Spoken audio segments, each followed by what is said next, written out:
rescue me. And now I'm burning in your arms, and there's fire in my heart. No, it's not a false alarm.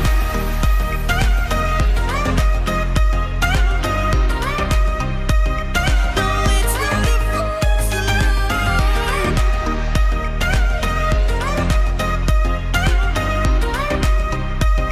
But here we are. I never get my hopes up, 'cause then I'll never get let down.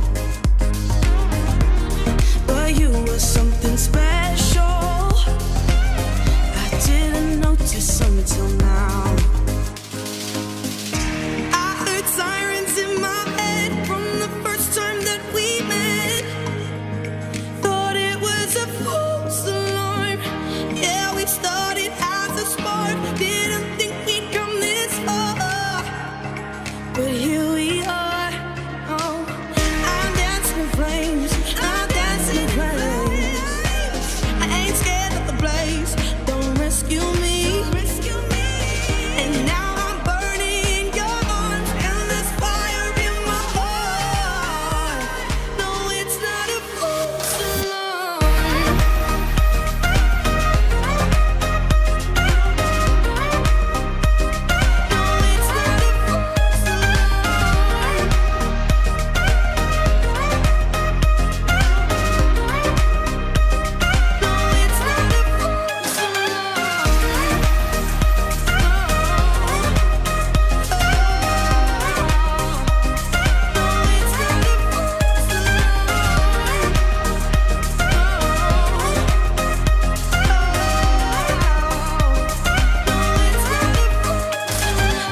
Maybe I'm too careful, didn't trust the signs, didn't wanna jump, too scared of the high.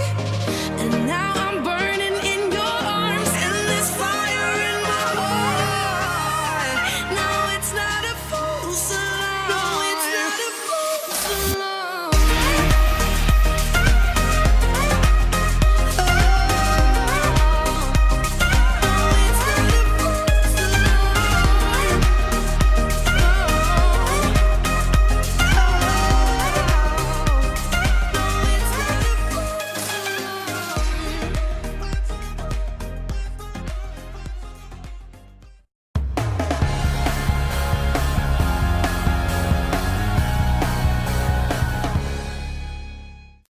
This year, it's once again time for the U.S. to elect its next president. Just like every 4 years, the question arises again whether a Democrat or Republican will be moving into the White House. But how exactly does the election work in the U.S.?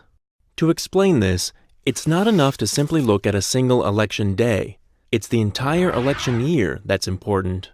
At the beginning of an election year, the primaries take place.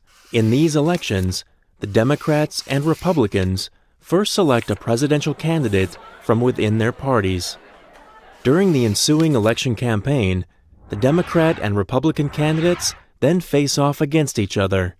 The way in which the primaries are run and who is eligible to vote vary by state.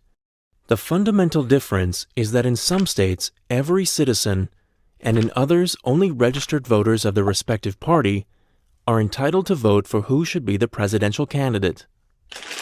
The day on which the primaries take place is also individually determined in each state.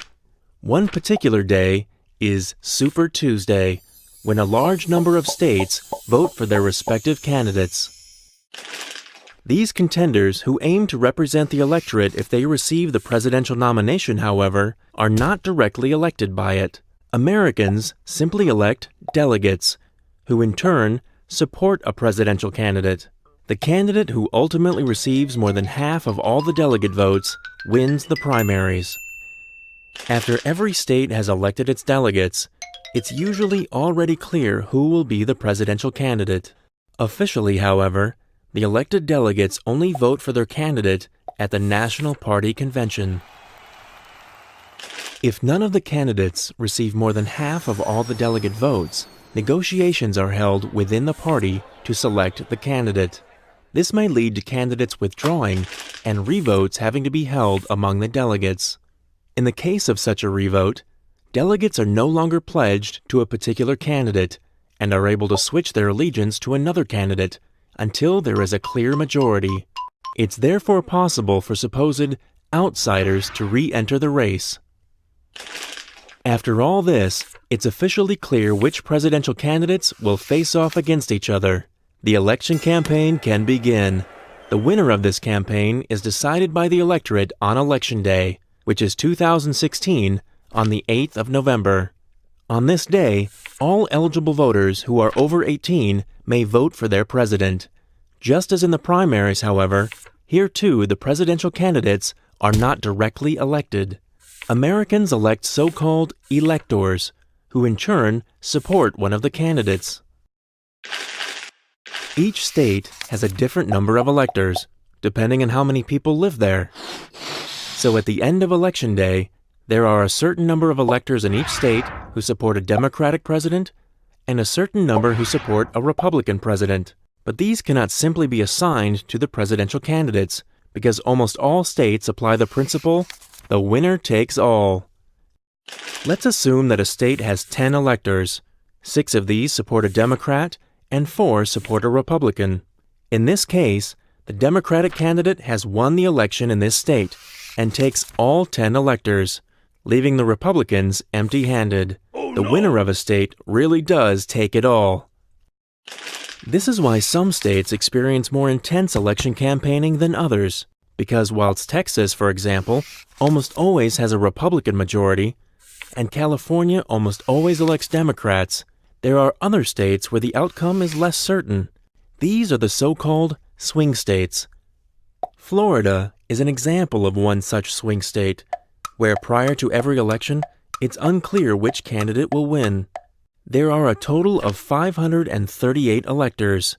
The candidate that has more than half of all electors on their side has won the election. The 29 electors from Florida can therefore be pivotal.